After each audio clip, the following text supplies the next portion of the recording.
Do you want to improve a Fortnite Battle Royale? Well, in this video I'm going to talk about a few things that can help and will help improve your gameplay and maybe even your overall enjoyment.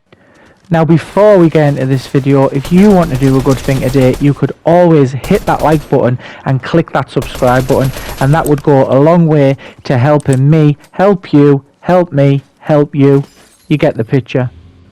Now first things first, knowing where you're going to land is one of the most important parts of any game, simply because this can put you in a great starting position. You don't always need to land in the same spot every game, and you don't always need to land in the centre of the map or at named locations. In fact, landing in the centre of the map can really have its disadvantages. I'll explain this a little later. But finding the right location isn't always the easiest unless you play a lot, because the map is quite big and there's also a lot of other players looking to land at good spots as well. Jumping into hotspots and named locations, it might seem like a great idea, and while it can have its benefits to landing at them, usually comes with a bigger downside. There's more loot, but there's more players, and having to deal with more players at the beginning while not having the best loadout, shield and manoeuvrability items can be a little tricky and stressful, especially to new players or to those less comfortable in close range combat. Landing in spots that are close enough to POIs like safe houses that have loot, weapons kits, vehicles and plenty of slurp barrels is a great way to get yourself in a good early setup in the game, and normally you'll land here alone. On the odd occasion there is one or two players who might land here, but this will be a lot easier to deal with than 5 or 6 at POIs and gives a less chance of getting fared by. I really do recommend finding a few landing spots that you're comfortable with, and this will definitely help you going forward.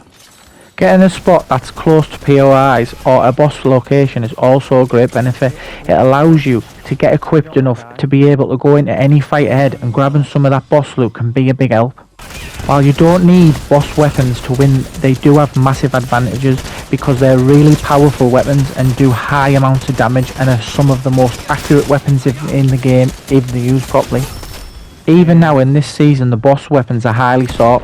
Even with the medallion nerfs, landing at the bosses generally ends up in needing to fight more players early on, which can be a benefit, as you can get some of the more skilled players out of the game earlier and stop them getting these weapons, but I still recommend landing just outside.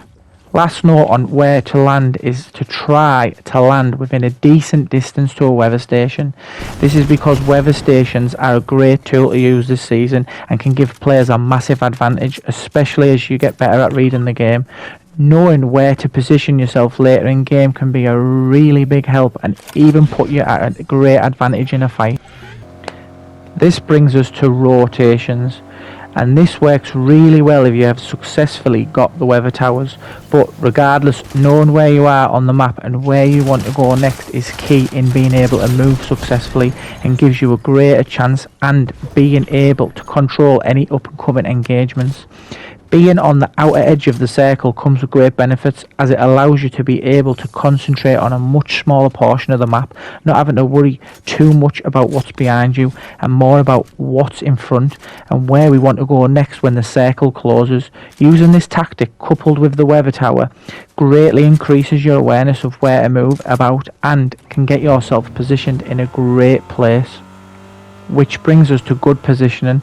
I've mentioned good positioning a few times, and well, this is definitely something you want to be aware of. High ground is most certainly one of the best positions to have in any given fight, because you can 9 times out of 10 control a fight, but good positioning can also mean getting into the right cover, especially in zero build where cover is much more important because you can't just build a 10-story mansion.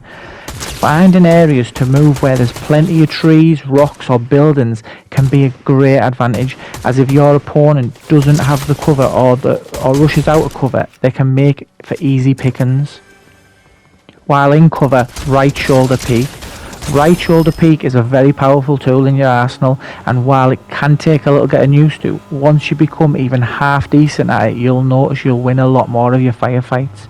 RSP is when you hide behind cover and look out from your right side, popping in and out of cover to get your shots off. On many occasions you can see the enemy, but they can't see you or only a small portion of you, which gives you a massive benefit. I advise practicing right shoulder peek to make it become a staple of your gameplay. Maneuverability. Maneuverability is key in Fortnite, especially zero build, and having the ability to quickly get away in sticky situations or even close someone down in a gunfight is paramount to most players' success. Most of the good players will utilise these items because it can turn a fight on its head or save your ass when things are going wrong. Shockwaves are my preferred item of choice this season, but grapplers and grapple baits are good too.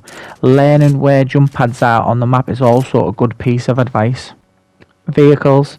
Vehicles are such an important tool in Fortnite and need some respect thrown down on the name, because if you like to stay on the edge of the circle, then having a vehicle can help when needing to get away from the storm, which this season has caused a lot of problems with how fast it is. Vehicles can also provide cover and get you into your position much quicker. The downside, which a lot of people don't like, is that vehicles are noisy and can give away your position, but the upside, I believe, it makes up for it in tenfold. Loadout. Having the right loadout is an obvious way to help you get further in games this season. I feel that an assault rifle with an auto shotgun and a sniper rifle, which are probably some of the best snipers we've ever had in Fortnite, is what I feel most comfortable with. Add into that some sort of heal, preferably a shield fish, and then a maneuverability item. Add in my car, and that's typically the loadout I feel best with. But do try all the different weapons and get the best loadout for you. Workbenches are a great way to get the guns you want packing even more punch, and that's one of the best reasons to go for the medallions now that they've nerfed them. It's so that you can use the workbench. Now, it's fine just playing with weapons you pick up, and skill and luck will get you so far, but I guarantee that 8 times out of 10, when you get down to the last 5 or 6 players, they will have good loadouts with purple to gold rarity weapons, and getting into a fight with someone that has a better weapon than you can normally end up with you losing, unless the bots, of course. When and when not to fight. Live to fight another day, we've all heard this, right? Well, knowing when and where to engage an opponent can be a big staple to your overall success. Long range battles that tend to last for 30 seconds or more are a big no-no for a number of reasons. Firstly, it's just wasting your ammo. If you and another player are popping shots at each other from a distance and then keep healing up, you're just getting nowhere, and you're also risk giving your position away and getting third party. That's not to say you shouldn't fight players at a distance at all. If I have the high ground and I know my surroundings, I'll often try to get a shot off or two with my sniper before pushing the player using cover and maneuverability items. Weakening their shield and then rushing them is a great tactic. Similarly, if a player manages to get a better position than you and gets some damage, there's no dishonour in getting out of there to heal up and live to fight another day. Sometimes other players will take each other out and leave it easier for you. If you see 2 players fighting, it's best to wait for the right opportunity to pounce, like a lion hunting its prey. Move yourself to a good position and mop up whoever it remains, as they will be caught off guard, stuck reloading, or even have low health. These are just a few of the things that can help you improve your gameplay and get more out of your enjoyment. I hope this video has been useful to you, and let me know down in the comments below if there's any tips or tricks that you would give to help someone improve on Fortnite. I'm Malteser, over and out.